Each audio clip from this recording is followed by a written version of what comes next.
Hai gengs, welcome to Forbia di CHY. Cerita horor yuk.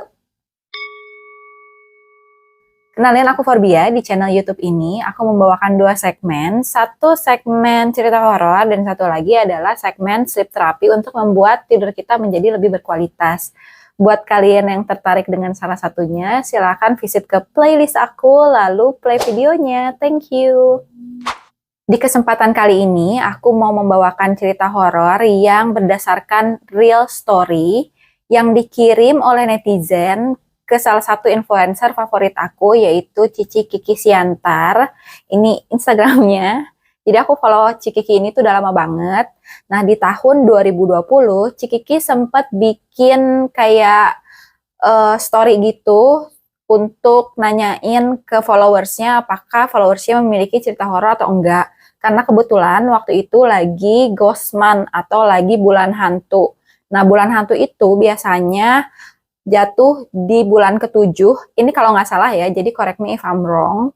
Jatuh di bulan ke-7 di mana gerbang antara dunia sana dan dunia manusia itu dibuka supaya hantu-hantu leluhur itu bisa datang dan bisa makan di rumah keluarganya yang masih hidup. Seperti itu kurang lebih.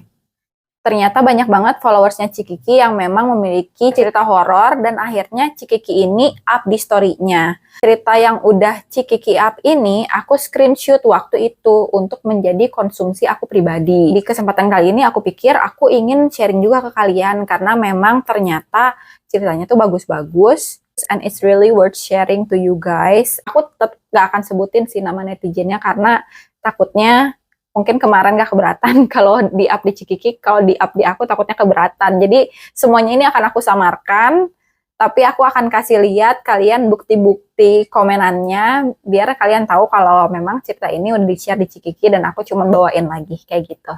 Kita langsung aja ke ceritanya. Oke, cerita pertama. Ini ya, ini screenshotannya aku ya, tuh.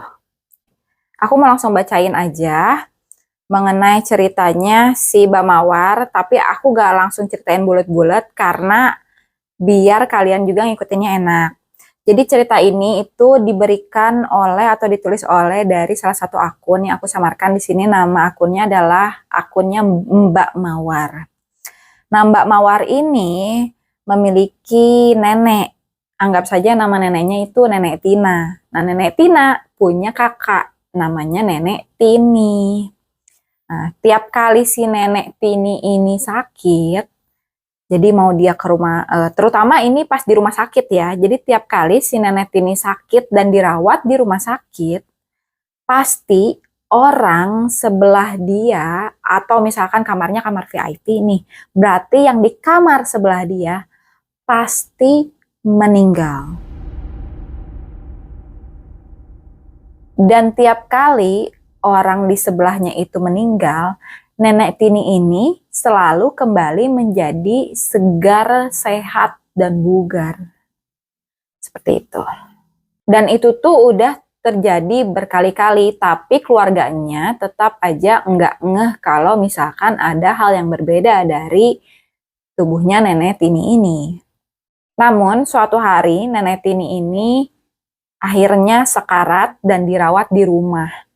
Setelah berbulan-bulan sekarat, namun tidak kunjung diambil atau terangkat ke surga, akhirnya keluarga memutuskan untuk meminta tim pendoa, dikarenakan sepertinya keluarganya Mbak Mawar ini atau Nenek Tini ini adalah keluarga yang menganut agama Nasrani. Akhirnya mereka meminta tim pendoa untuk datang ke rumah dan mendoakan Nenek Tini. Namun saat pendoa datang, mereka melihat adanya perbedaan dari Nenek Tini jika dibandingkan dari orang biasa. Sehingga mereka akhirnya memutuskan untuk melakukan doa pelepasan. Dan tim pendoa ini berdoa sampai pagi supaya susuk yang berada di tubuh Nenek Tini ini lepas. Nah, saat susuk ini akhirnya bisa dilepaskan, ada dua sosok harimau hitam yang berlari di atap rumah mereka. Tidak lama setelah itu, akhirnya Nenek Tini pun menghembuskan nafasnya yang terakhir.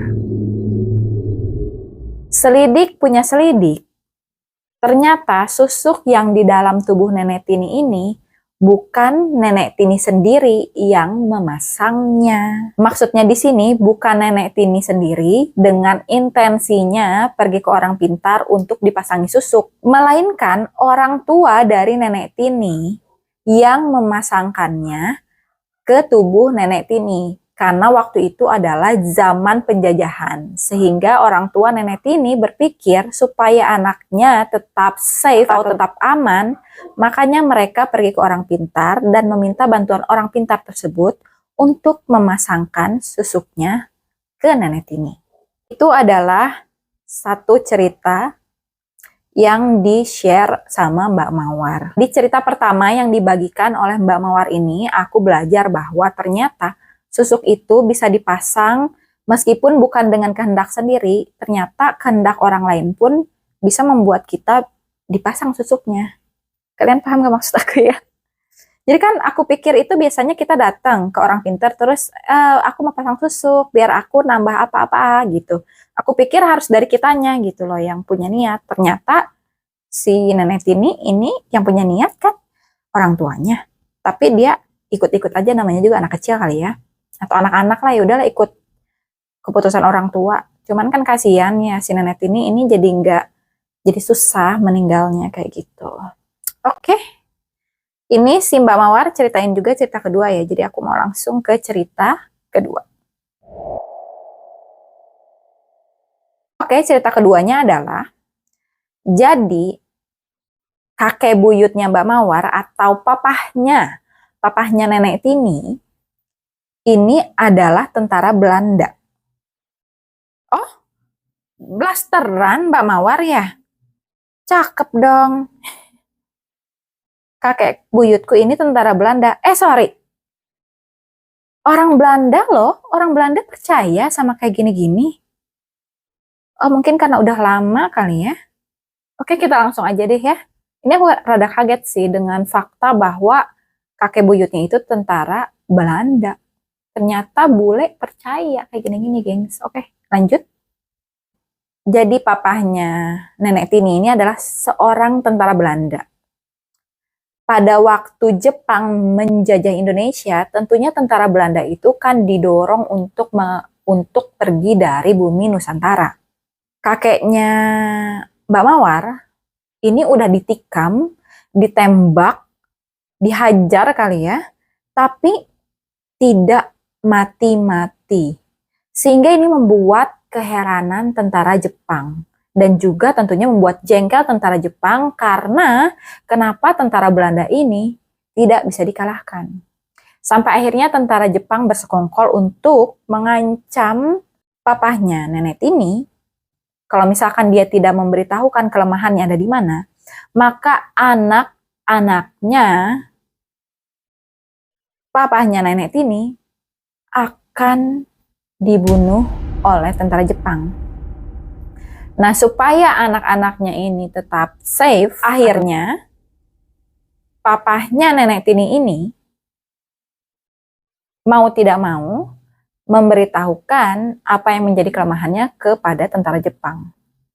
Beliau mengatakan seperti ini, saat nanti kamu mau menembak aku, kamu tidak perlu memakai peluru kamu yang seperti biasanya. Tapi gantilah peluru itu dengan kancing bajuku. Maka saat kamu menembakkan kancing bajuku itu ke tubuhku, aku akan mati.